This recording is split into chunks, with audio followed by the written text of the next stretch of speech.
seguimos juntos entonces este camino de descubrimiento de la vida, del trayecto, del camino, del gran iniciado de las escuelas de misterio, autollamado Paracelso.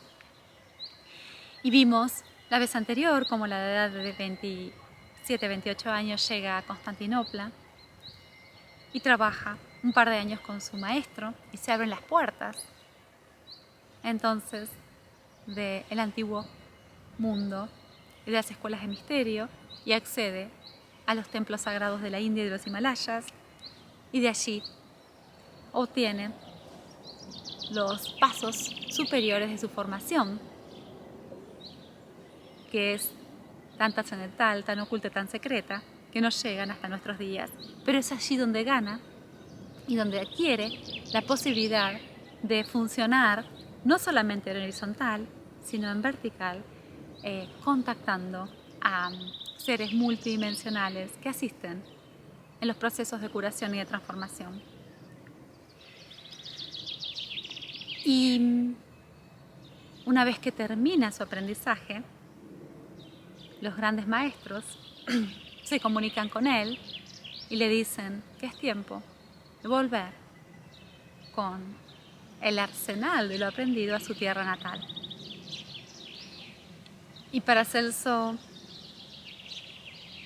hace un gran sacrificio porque la decisión siempre es personal. Él podría haberse quedado en los templos ashrams de las escuelas de misterio, pero hace el sacrificio de volver allí donde reina la oscuridad más profunda para que su pequeña luz sea de ayuda, ilumine, ¿no?, aquellos que más lo necesitaban. Y entonces emprende de nuevo su regreso hacia Europa, ¿no?, sabiendo que no va a ser entendido, que va a ser criticado, que va a ser mal interpretado y que probablemente ponga su integridad física en riesgo. Y así todo, el amor, ¿no?, por su gente, la responsabilidad de compartir y distribuir lo que aprendió, su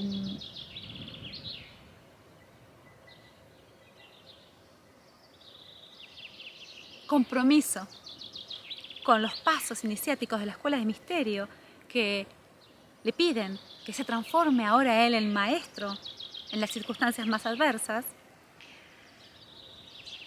hacen que finalmente decida volver a la Europa, ¿no?, de la época medieval, ¿no? Y claro, tenían que encontrar una forma de entrar de nuevo al sistema y a la organización social. Y entonces se transforma, para poder subsistir y poder tener un poco de fama y hacer su nombre, se transforma primero en un médico de la Armada, ¿no? Y este es un periodo muy pequeño, un periodo muy corto, menos de un año, pero es suficiente para que él se haga conocido, porque empieza a tener éxitos en sus curaciones y empieza a usar formas nuevas de curación, menos drásticas y que tienen mejores resultados. Y entonces empieza a hacerse un nombre, ¿no? Y esto lo hace en la región de Alemania. Y poco a poco empieza a pasar de aplicar la medicina totalmente convencional a instaurar de a poco pequeñas transformaciones de esta ciencia y de este arte de su día. Y a medida que se aleja cada vez más de sus colegas, de lo que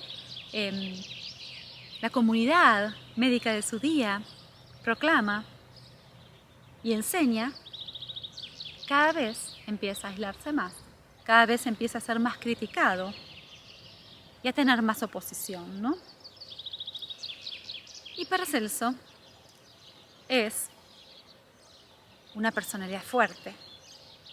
Y esta fuerza que tiene, esta potencia interna plasmada en su carta natal, con este sol en Capricornio, que le da cierta testarudez, pero también permanencia en sus propias creencias, hace que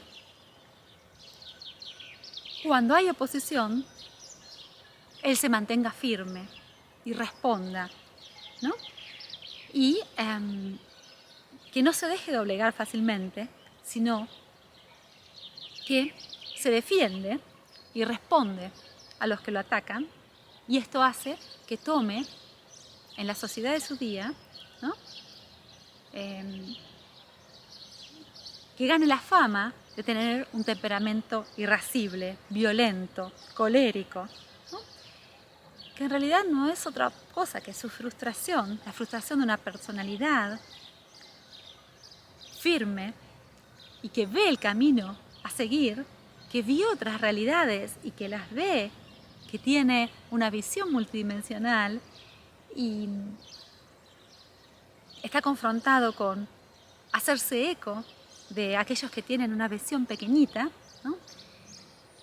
Y sin embargo que dice, esta es mi verdad y no voy a desistir de ella y la quiero compartir, ¿no? Y esto entonces empieza a jugarle en contra porque empieza a ser cada vez más criticado, no solamente por los médicos, sino por los farmacéuticos, por la gran industria farmacéutica de su época.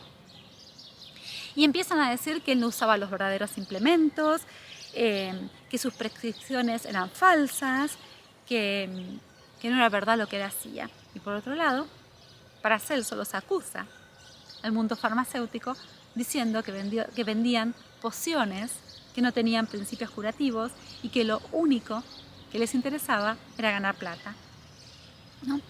Fíjense cómo lo que hoy perpetuamos en la farmacéutica de hoy en día ya estaba presente en el siglo XVI, en los albores de los años 1500. Y en esta batalla que se producía entre los médicos tradicionales, los farmacéuticos tradicionales y las visiones de Paracelso, que iba él mismo recogiendo sus hierbas, hablando con los elementales, obteniendo información de dónde estaban los principios curativos de los insectos, ¿no? De las abejas y de los insectos que visitan de planta en planta, conectando con los maestros del mundo vegetal, estando en la naturaleza, ¿no? En altas horas de la mañana, recogiendo el rocío impregnado en las noches de luna llena, y vamos a hablar de esto en otro capítulo, ¿no? Imagínense a este hombre en la Europa medieval, un excéntrico, solitario, mago, y que al mismo tiempo lleva a cabo curaciones únicas e inexplicables, que no podían ser hechas o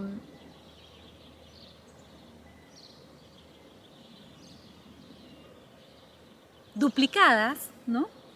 Por sus colegas. En esta época que él volvió a trabajar en la parte de Alemania, Suiza, Austria, hubo epidemias de cólera, ¿no?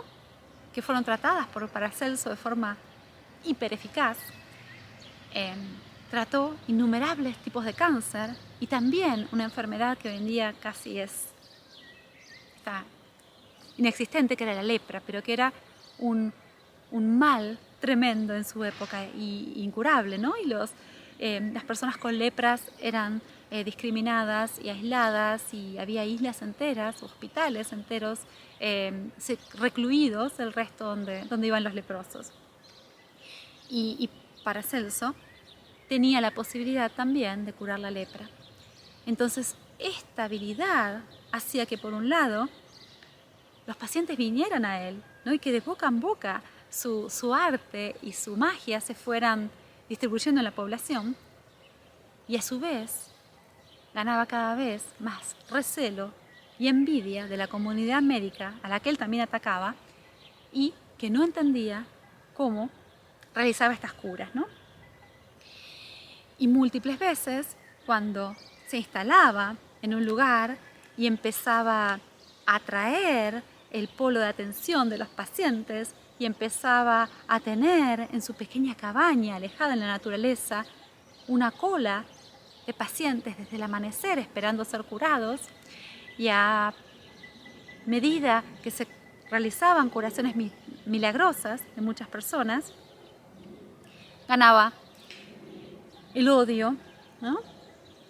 y la enemistad de la comunidad médica local, y cada vez era forzado a dejar su lugar, dejar su casa y refugiarse en un lugar nuevo, donde no era conocido, donde no era odiado y donde tenía que empezar de nuevo el ciclo de curar gente, que se lo reconociera, realizar curaciones mágicas y de nuevo tener la oposición de la comunidad médica. Y así para Celso pasa entonces muchos años yendo de un sitio a otro, siendo cada vez reconocido por los sufrientes y condenado por la clase dominante, en este caso la clase científica, ¿no? Médica, y cada vez perdiendo sus posesiones y empezando de nuevo, ¿no? Este es un momento en el camino del iniciado, en su propio camino interno, donde se lo llama a servir sin tener sin estar atado a ninguna recompensa, y a servir una y otra vez a pesar de ser cada vez aislado, echado y de poner cada vez su vida en peligro, ¿no? Y de acá sale un poco todo este aura, ¿no? Que lo rodea hasta hoy en día, de que era irascible y que estaba, ¿no? Imagínense él solo recogiendo sus hierbas en la medianoche, vagando por los campos, en silencio y en soledad, desde afuera, ¿no? en esta sociedad donde se aplacaba a los pobres y se los ponía de lado, y los servidores, nadie no tenía una voz propia, y este hombre da voz a los que sufren, los cura sin esperar recompensa, y no pertenece a ninguno de estos círculos, ¿no? Donde se hacían grandes galas de cena, donde participaba la nobleza, donde se hacían grandes exposiciones médicas de teorías que no tenían ningún asidero científico. Y entonces Paracelso está completamente marginado de este mundo, de su época, y se lo describe como irascible, se lo describe como amargo, solitario. Tenía su propia apariencia, que era particular, iba vagando por los campos, y hasta se llegó a decir que sufría el mismo de anormalidades físicas, ¿no?